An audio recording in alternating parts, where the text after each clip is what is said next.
Yo, Counterattack Podcast with myself, Daps. Happy New Year. Thumbs up. Don't know why I did that, but keep it anyway. Happy New Year, guys. You know, we've made it another year. God willing, we make another year. So this year is just going to be more of the same, man. You know, great guests, great content every week. Anytime I miss a week, guys, it's not going to happen. But anytime I miss a week, I'll do some sort of giveaway or something, unless I've got real reason why I didn't put anything out. So hold me accountable, guys. And this year we're gonna keep it going. Like I said, great guest.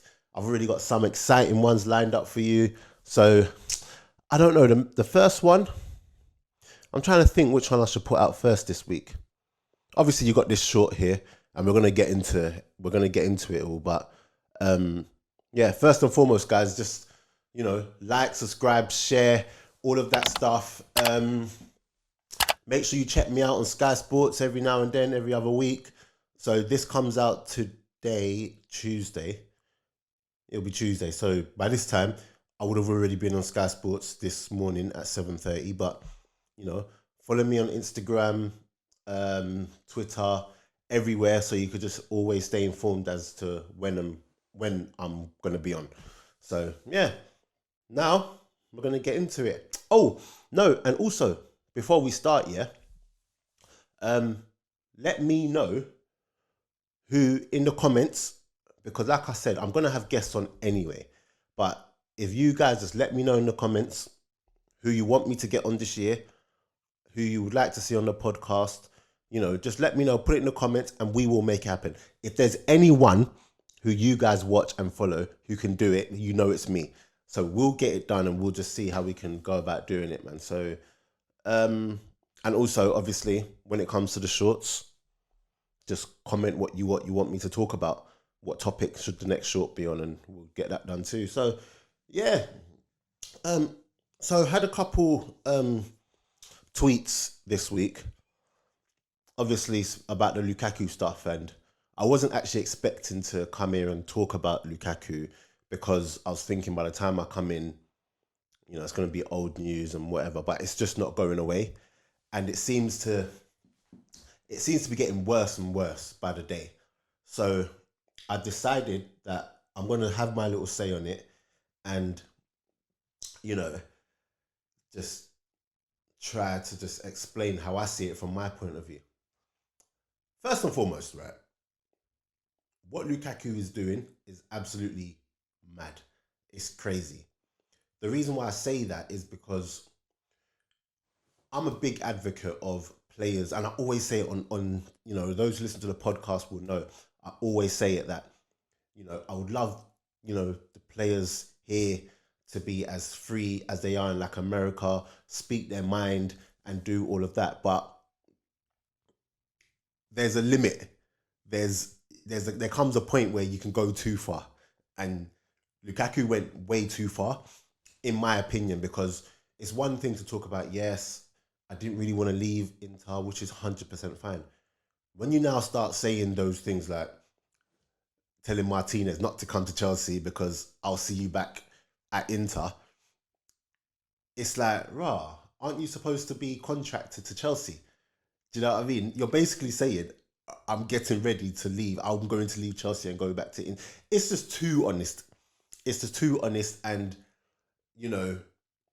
as much as it fuels media and everything, it's too much. And, yesterday, obviously, Chelsea drew 2-2 with Liverpool, and Tuchel dropped Lukaku for it. And at first, I was thinking from the point of view where Tuchel's been complaining about injuries and COVID, players missing out because of COVID and whatnot. And then I was just like, him dropping Lukaku, it could backfire on him if they lose, because, you can't complain about these things but then leave out your top striker. But, after, speaking about it with other people and taking it in, he really did leave Tuchel with no choice. There was nothing else Tuchel could have done apart from drop him. Do you get what I'm saying? Because for you to come out and and do that, it takes away the whole, you know, the whole momentum and the preparation, and it takes away from all of that, and it becomes about Lukaku against Liverpool and the treatment he would have got from the fans. Don't get me wrong. I initially just thought he should just face whatever the fans are going to give him because he deserves it. He's put it out there, and now he has to face the consequences. But Tuchel had to do it because there comes a point where if he didn't do it, the respect that a load of players have for the manager, it probably would have gone left.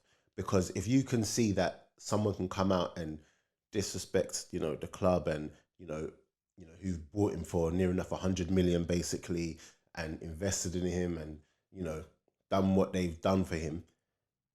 If they can disrespect a player if he can come and disrespect the club like that, and to be honest, disrespect the fans and let them down and get away with it and still start a match, then it's like, you know what, we can't really respect that. So yeah, Tuchel had to do it. Where does Lukaku go from? Like, where does he go? Where does he go to now from here? Because number one, he's lost the fans. It's not even like one of them ones where he can win them back. No. To be honest, this is football. If he goes and scores 10 games in a row, they'll forgive him, or they'll forget until his next goal drought anyway. But what he's done, it's not as if he's said a couple comments which could be misconstrued, and some fans are divided or what. He's literally isolated himself away from the fan base as a whole. Tuchel's talking about the senior players thought it was the right idea to also drop him. So, there's some people within the Chelsea camp who also believe that, he should have been dropped, and what he's done wasn't a good thing. And I don't know. He's basically screwed himself. And I was thinking to myself, when I first heard it, I refused to believe anything, because I refused to believe that a player could come out and be that brazen, be that brave to do those things and not already be on the way out. Like, he's moving and talking like he's already got a deal in place.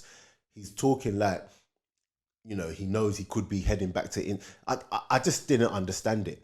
And this one is very different to Harry Kane's one. And anyone that knows me knows any chance I get to go on at Harry Kane, I do it.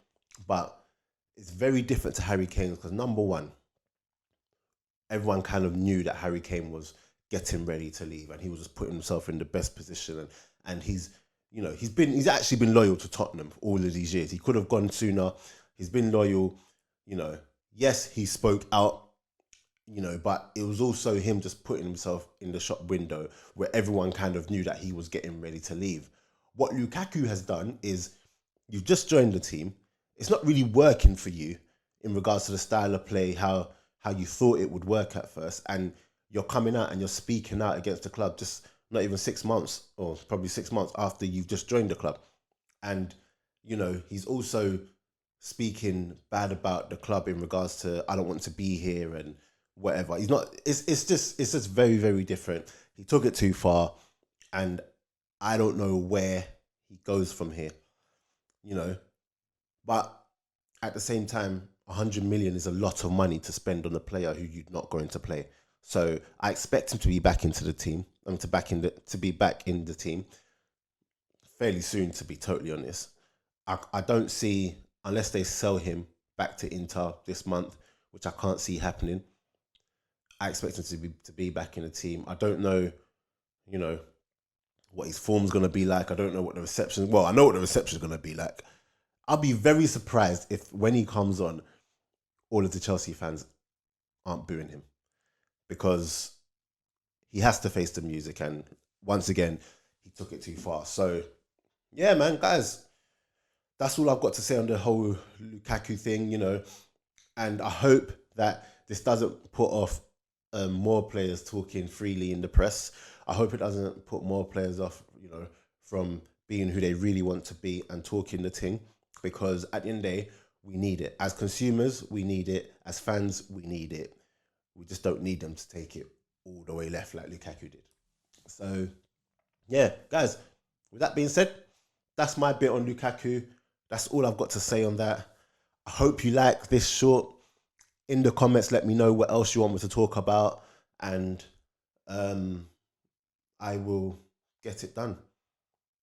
I'm actually going to do, I think I'll do a short on Tomiyasu, because I've got a few things to say about Tomiyasu and why he doesn't get the recognition of right backs this season, you know, such as Trent, Reece James, when, to be totally honest, you know what, I'm not going to do this. We'll do it. We'll do it in the next one. So stay tuned and get in the comments. Let me know what you want me to talk about. Let me know what you want me to say or discuss, whatever, in the comments. Also, which guests you want me to interview or chat to on the podcast this year. This year we're taking over. So share this, like it, subscribe, you know, let's engage, follow up everywhere. In a bit.